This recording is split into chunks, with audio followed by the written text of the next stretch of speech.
Hema committee റിപ്പോർട്ടിലൂടെ നടികളുടെ പരാതിയിൽ ഇപ്പോൾ നടന്മാർക്ക് വീണ്ടും തിരിച്ചടികൾ നേരിട്ടുകൊണ്ടിരിക്കുകയാണ്.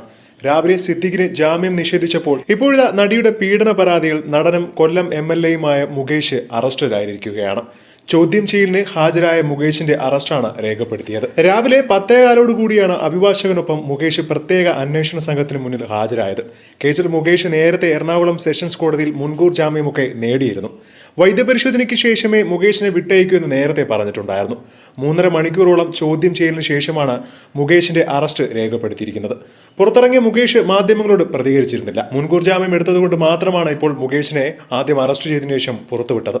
അല്ലെങ്കിൽ ഇപ്പോൾ ഇതൊന്നും നടക്കില്ലായിരുന്നു. പീഡന പരാതികളിന്മേൽ നേരത്തെ തന്നെ പരാതിക്കാരികളുടെ വിശദമായ മൊഴിയടക്കം പ്രത്യേക അന്വേഷണ സംഘം ശേഖരിച്ചിരുന്നു. കൂടാതെ പ്രാഥമിക വിവരശേഖരണവും അന്വേഷണ സംഘം നടത്തിയിരുന്നു. ഇതിന് പിന്നാലെയാണ് പ്രതികളെ ചോദ്യം ചെയ്യുന്ന നടപടിയിലേക്ക് കടന്നത്. ഹേമ കമ്മിറ്റി റിപ്പോർട്ട് പുറത്തു വന്നതിന് പിന്നാലെ ഒരുപാട് നടിമാരും യുവതികളുമാണ് മുകേഷിനെതിരെ ആരോപണങ്ങളുമായി രംഗത്ത് വന്നത്. ഒരു നടിയൊന്നുമല്ല. ഇപ്പോൾ നിലവിൽ 2 കേസാണ് മുകേഷിനെതിരെ ഉള്ളത്.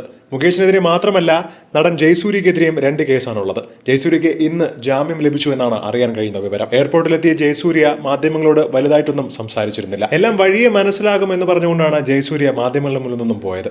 മാത്രമല്ല, ഇവരെയൊക്കെ വിളിച്ച് കൂടിയ താമസിയാതെ സംസാരിക്കുമെന്ന് പറഞ്ഞിട്ട് പോലും ഒന്നും മിണ്ടാതിരിക്കുകയാണ് ജയസൂര്യ ഇപ്പോഴും.